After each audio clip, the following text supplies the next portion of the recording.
Have you ever walked into a room with children and not noticed they were there unless they were making noise? How is it that we are able to not see children? How are we able to overlook them?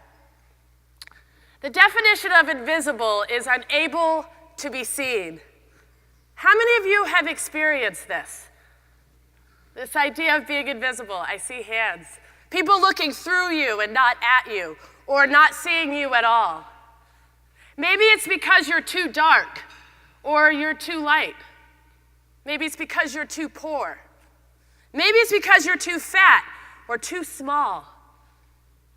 Because you're too female or you're not male or female enough. How does it make you feel inside when that happens? Do you shrink inside? Does your voice get louder or smaller? Or do you disappear? I want you to imagine, what if we had the mindset when we go into the world that when we look at people, we see them, and we ask ourselves, what is your huge gift to give to the world? Imagine how that could change people. In the work of education, I see it all the time. There are children who are seen, and there are children who are not. And the same is true in the workplace. There are people that we see, and there are people that we don't. And I've also experienced this. And I can tell you, it takes something from you.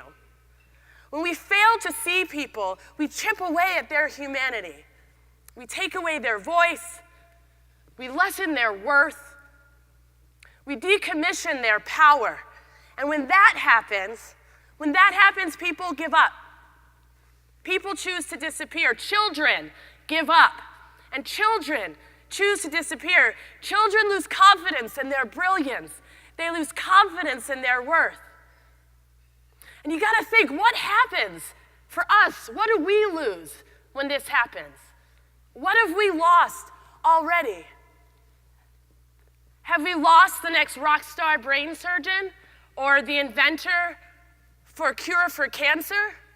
Have you lost a teacher that's going to influence the next generation of children? Or the business entrepreneur whose business could help reinvigorate a city? What do we lose when we don't see people? There is nothing, I believe, more powerful than helping people be seen. The work that I do in education around transformational education, we focus on a lot of things. And yes, intellect matters, and academic success matters. But what matters more is being seen and valued. And neuroscience backs this up. Neuroscience tells us that when people don't feel seen, when they don't feel valued, their body and their brain perceives this as social threat. The brain processes social threat in the same way that it processes physical threat. And it sets forth a pattern of neurophysiological responses that actually slow down the brain. It releases the stress hormone called cortisol that actually breaks down neural connections. When this happens, it breaks down neural connections to the hippocampus, which is the part of the brain that's responsible for memory and learning. It breaks down the neural connection to the prefrontal cortex, which is the part of brain that's responsible for decision-making and impulse control and all of the higher order cognitive thinking skills that we do. So this idea of rendering people visible is important not just because it feels good, it actually has an impact on our brain. When we do not have this, our brains slow down. We are less productive, we are less able to learn, and we are less able to be engaged.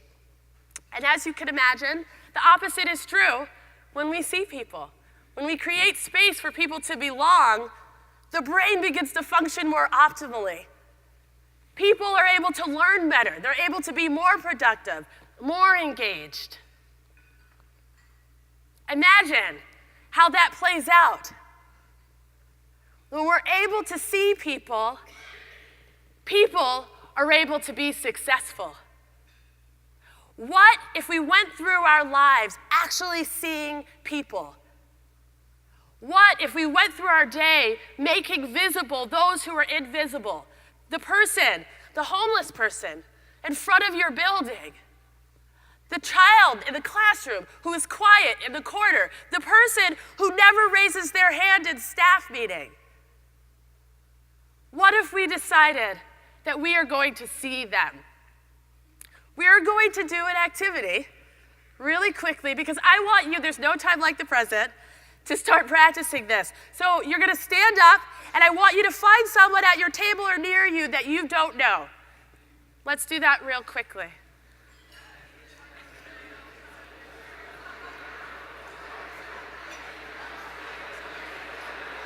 Okay, we don't have a lot of time. All right, hold on. Okay. So this is what I want you to do, not talk. What I want you to do now, we've talked about visibility and invisibility. Here's what I want you to do. I want you to look at that person.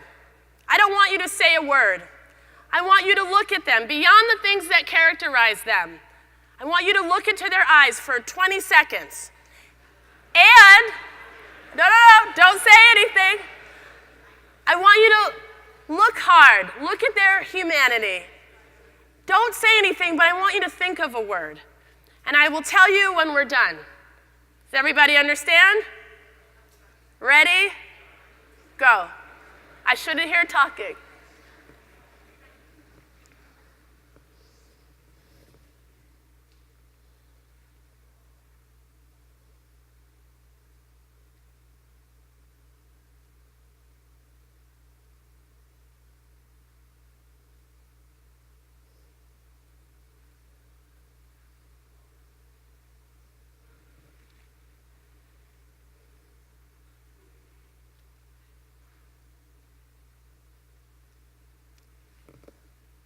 And stop.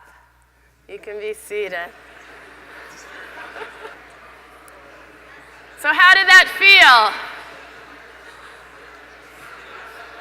I see a lot of laughter. It may have been awkward for some of you, hopefully empowering for others, but you hopefully get the point. I really believe that this is how we begin to be the change that we want to be in this world.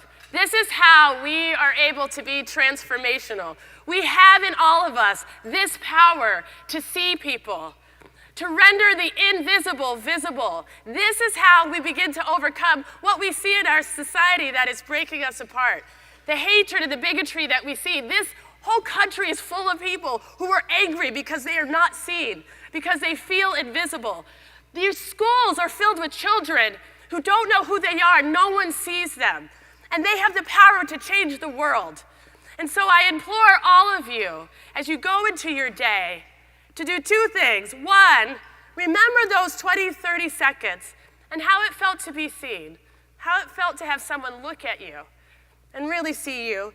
And two, and more importantly, I hope that you can remember how it felt to just stop, be present, look into someone's humanity, and see them.